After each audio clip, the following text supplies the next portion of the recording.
L'objectif va être d'observer un appareil respiratoire d'insectes. Donc ici, vous avez la larve de ténébrion. Donc déjà, dans un premier temps, vous pouvez observer à la loupe sur le côté. Vous allez pouvoir observer plein de petits trous qu'on appelle des stigmates.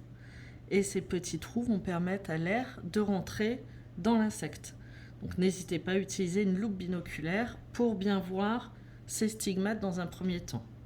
Ensuite, vous allez pouvoir du coup faire la dissection de l'appareil respiratoire. Chez les insectes, c'est un appareil respiratoire sous forme de tuyaux qui vont être dispatchés dans tout le corps de l'organisme.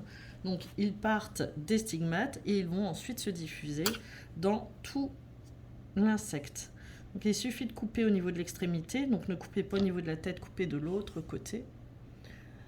Et ensuite, sur une lame, je n'ai plus qu'à vider l'insecte et je sors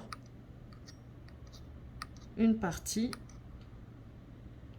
de son intérieur, de ses organes internes. On recouvre avec une lamelle et on écrase. Ensuite, on va pouvoir observer au microscope. Alors ici, j'ai utilisé le grossissement x100 du microscope.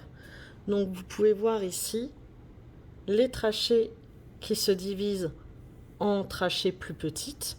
Donc c'est ce qui constitue les fameux tuyaux de l'appareil respiratoire de l'insecte. Donc ça s'appelle des trachées et ensuite les parties plus petites sont les trachéoles.